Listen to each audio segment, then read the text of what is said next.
The Lord be with you. And with your spirit. A reading from the Holy Gospel according to St. Luke. Glory to you, O Lord. The Lord said, "Woe to you, Pharisees! You pay tithes of mint and of rue and of every garden herb, but you pay no attention to judgment and to love for God. This you should have done without overlooking the others. Woe to you, Pharisees!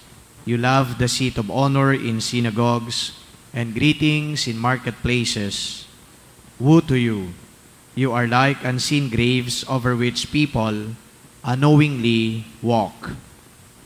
Then one of the scholars of the law said to him in reply, "Teacher, by saying this you are insulting us too." And he said, "Woe also to you, scholars of the law! You impose on people burdens hard to carry, but you yourselves do not lift one finger to touch them."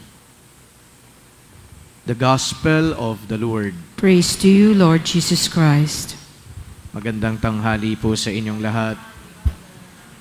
Saint Teresa of Avila or Saint Teresa of Jesus belonged to an era that produced so many saints. Contemporary po ni Saint Teresa of Avila, si Saint Philip Neri. Saint Philip Neri was the former bishop of the Archdiocese of Milan, and he was also very instrumental in the reform of the church. Kasama din po nitong si Saint Teresa of Avila, si Saint John of the Cross. Katulad ni Saint Teresa, si Saint John of the Cross ay isa sa mga promoter ng pagdarasal, lalong-lalo na yung pagdarasal kapag tayo ay mukhang nag-hit rock bottom.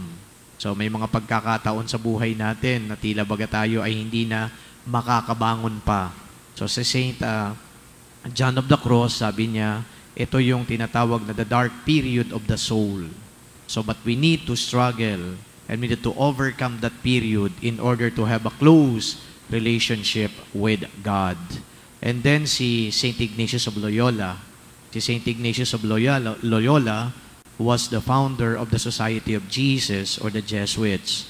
Sila po ngayon ang nagmamanage ng Ateneo University. So sa makatwid, yung pong kanilang epoch or era ay matindi ho, loaded with saints. At ano ang naging contribution nitong si Saint Teresa of Avila? Ang naging contribution niya, number one, ay yung pong preaching niya o pagtuturo niya about humility.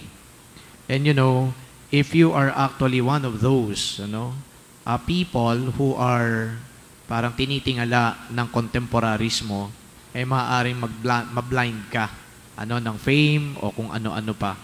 But then Saint Teresa of Avila preached about humility, and according to her, humility is a fundamental virtue. And you know what is meant by fundamental? Yun ang unang-una dapat na meron tayo.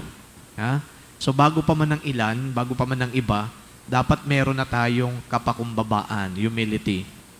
And bakit sinabi niya na humility is a fundamental virtue? Because according to her, it actually warns us against self-deception. Ang ganda, di ba? Self-deception. Ano bang ibig sabihin ng self-deception? May mga tao po na ang tingin nila sa sarili nila ang tataas. Pero yung pala, tingin lang nila sa sarili nila. In truth and in facts, they are not actually mataas. Di ba? Self-deception. So kumbaga, itong mga taong ito na walang humility, pinalalapad nila yung papel nila sa buhay. Ika nga tingin lang nila yun. Pero yung katotohanan, hindi po nagre-reflect yung greatness na yon. So it warns people against self-deception. Sabihin na lang po natin para i-complement yung tinuturo nitong si Saint Bernard of Lisieux. Sabi ni Saint Bernard, yung definition niya ng humility, simple lang humility is truth. Di pag pinag-combine mo, humility is against self-deception. Kay Saint Teresa of Avila. Saint Bernard of Clairvaux, hindi Lisieux, sorry. Saint Bernard of Clairvaux, sabi niya, humility is truth. Ibig sabihin, magkaroon ka lang ng tama yung makatotohanang pagtingin sa sarili. Okay? Hindi yung pinalolobo natin, pinalalapad natin ang papel natin sa mundong ito. Okay? And then pangalawa na contribution ni Saint Teresa of Avila ay yung pagpopromote niya ng interior prayer. Ano ba itong interior prayer? Alam niyo kapag tayo nagdadasal, verbal tayo maigi, di ba? Kanina ho, nagdadasal tayo dito. Meron tayong rosary.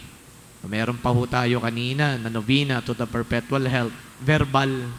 Pag sinabi nating interior prayer, ito po yung quiet, silent prayer. Pero, ang pinaiigting mo ho dito, yung mental capacity mo, yung mental ability mo to reach God. So, not through words, pero yung mind at isama na rin yung emotion. And Saint Teresa of Avila perfected that art. Hindi masyadong nagsasalita, tahimik lang, pero na-achieve niya yung tinatawag niyang union with God.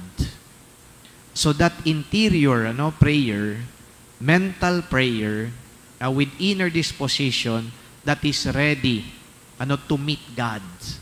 At nakukuha niya ito, nare-reach niya yan.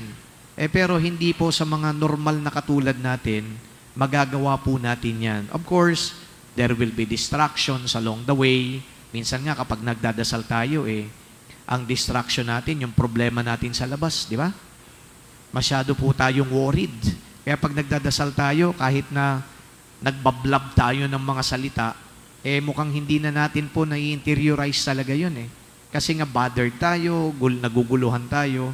Saint Teresa of Avila taught us how to reach God in the deepest, in the deepest recesses of our heart and of course of our mind. Papractice natin yan. Kahit na hindi nagsasalita, pero merong union with God. Mga mystic katulad ni Saint Teresa ang makakagawa niyan. But we can also practice that so that there will be more calmness. Diba? Serenity.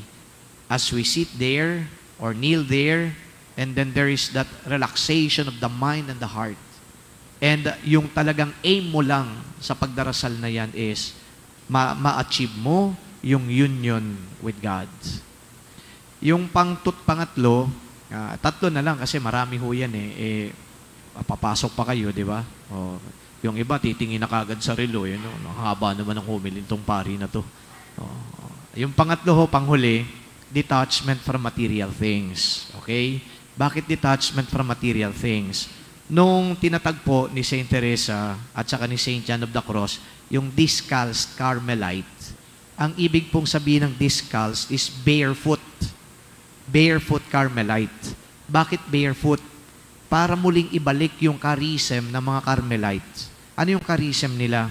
Poverty, simplicity. Ngayon, kapag ikay nakaapak sa lupa, okay? Doon parang pinare-remind sa'yo, ito yung pinanggalingan natin, ito yung totoong charism natin. So, ni-reform niya yung Carmelite order. But of course, the reform wasn't met with positivity. Ang dami hong nagalit sa kanya, dami niya naging kaaway. Pero, kahit na siya ay pinipigilan, inaaway, iniintriga, nakapagtayo po sila ng napakarami na convent diyan po sa Europa, dedicated to this order, the Discalced Carmelite. Pero, yung pong pinag-uusapan natin dito ay detachment nga from material things, living a life of simplicity. Yun po ang naging, kumbaga, sentro ng kanilang reforma. So today, yung materialism po ay napakatindi. Matindi yung materialism sa buhay natin. Kailangan natin bumili ng ganito, kailangan tayo magkaroon ng ganito, kailangan natin kumain ng ganyan. I-tone down naman natin yung ganung materialism. Kasi sabi nga, ang magbibigay naman ho sa atin ng iba yung lakas. Hindi naman po yung mga pagkain, hindi naman po yung mga nakukuha natin, ng mga material na bagay, kundi ang Diyos. In our poverty and simplicity, we find God. And these are some of the main contributions of Saint Teresa of Avila.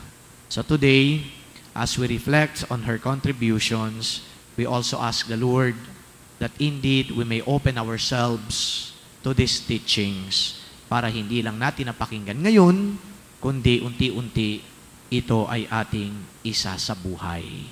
May Saint Teresa of Avila pray for us.